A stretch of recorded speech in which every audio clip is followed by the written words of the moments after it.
안녕하세요. 반갑습니다. 저는 여러분의 일상생활을 건강하고 활기차게 완수할 수 있도록 돕는 퍼스널 트레이너 최원섭입니다. 먼저 한 가지 질문을 하겠습니다. 여러분은 운동을 왜 하는지요? 사람마다 다이어트라든지 건강관리, 근력 유연성 등 체력 증진을 위해서 하시는 분도 있고, 스포츠 활동을 하시는 분 중에 더 잘하고 싶어서 운동을 하시는 분도 있습니다. 사람마다 운동하는 목적은 다릅니다. 무엇보다도 목적에 맞는 운동을 하는 것이 좋습니다. 너무나 다양한 운동 방법이 있는데 오늘은 기능적 운동에 대해서 알려드리고자 합니다. 기능적인 관점에서 운동을 바라보면 사람은 가장 큰 특징이 직립보행이라고 할 수 있습니다. 일어서고 걷는 것이 다른 동물들과의 차이죠. 근데 직립보행이라는 건 꼭 걷는 것만을 말씀드리는 것은 아닙니다.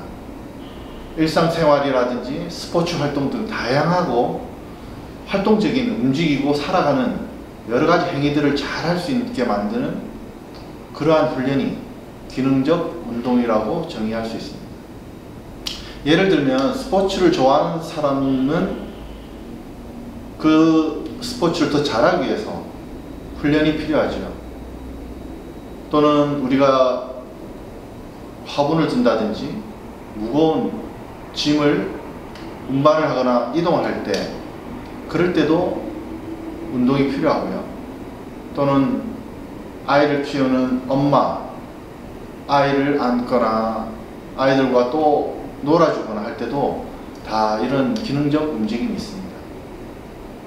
근육을 키우는 운동만이 어떤 실생활에 어떤 수행할 수 있는 능력들을 향상시키는 것만이 아니라 다양한 방법들이 있습니다. 그 중에서 저희는 기능 운동에 대해서 알려드리고자 합니다. 그러면 어떻게 해야 운동을 잘 할 수 있을까요?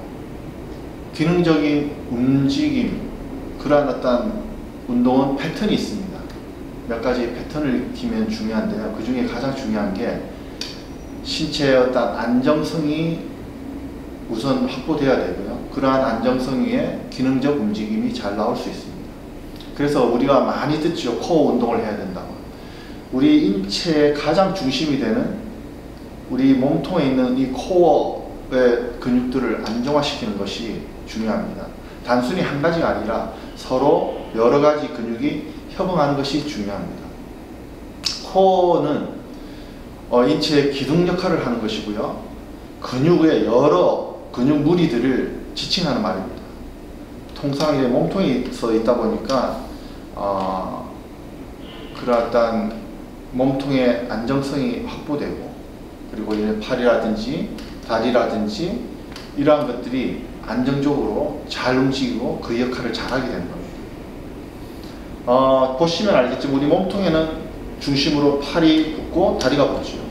팔을 움직인다고 팔만 움직이는 것이 아닙니다. 몸통이 안정됐을 때 팔을 잘 움직일 수 있는 것입니다. 기능 어떤적인 움직임에서는 특히 가동성 운동, 흔히 뭐 스트레칭해서 늘린다든지 이러한 것만 생각할 수 있는데 그것과는 다르게 가동성이라는 것은 능동적인 움직임을 말합니다. 내가 스스로 움직일 수 있는, 내 스스로 내가 어떤 목적을 달성할 수 있게 움직일 수 있는 그런 넓은 범위를 의미합니다.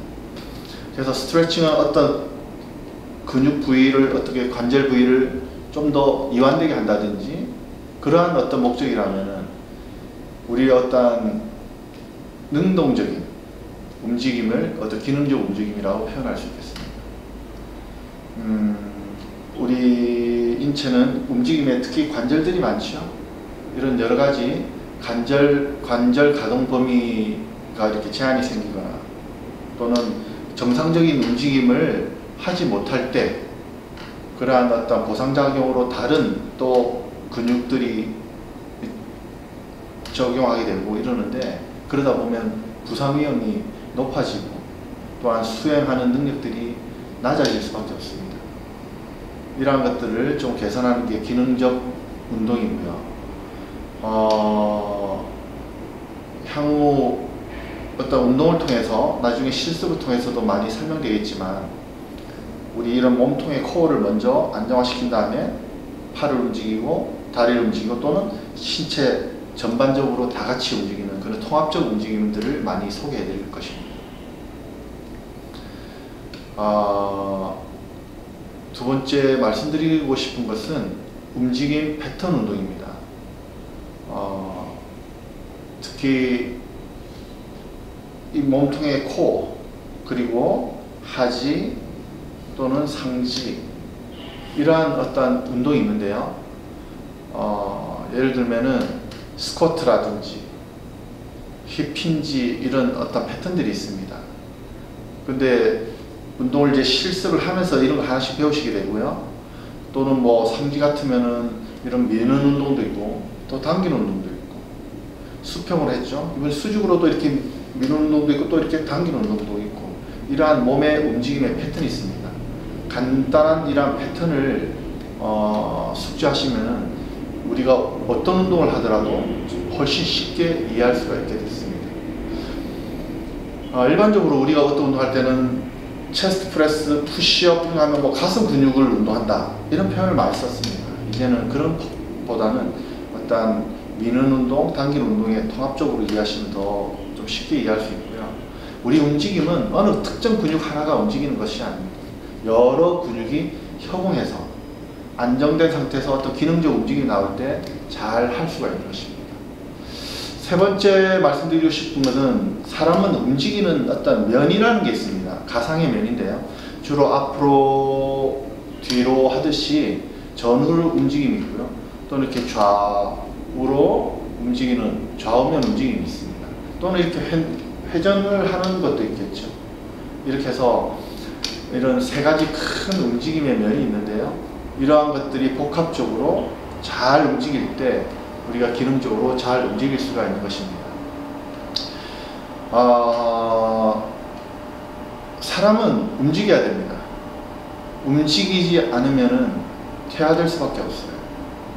그리고 이 100세 시대라고 하는데, 특히 시니어 분들은 자신의 체력과 어떤 평형 감각이라든지 여러 가지 자신이 갖고 있는 장단점을 잘 파악하셔서 단계별로 꾸준히 운동을 하시는 게 중요하고요. 특히 현대인들은 너무나도 좌식 생활을 많이 하죠. 컴퓨터라든지 책이든 의자에 앉아서 많은 생활을 하게 되는데, 그러다 보면은 이런 여러 가지 움직임이 제한이 많고 또 움직임을 넘어서 통증을 유발하는 경우가 많습니다. 그래서 적절히 움직임을 만들으셔야 되고요. 우리 성장기에 있는 아이들, 특히 요즘 활동이 많이 부족한데, 그런 성장에 있는 우리 아이들, 청소년들도 어떤 움직임을 통해서 이 인체가 건강하고 활동적인 그러한 몸을 만들 수 있도록 하는 것이 중요하겠습니다. 기능 저하는 생산성과도 연결됩니다.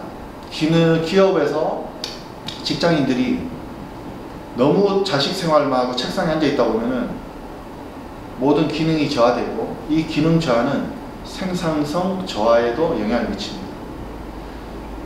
직원들이 건강해야 우리 기업도 건강하고 우리 국가 경제 발전도 훨씬 도움이 될 수 있는 것입니다.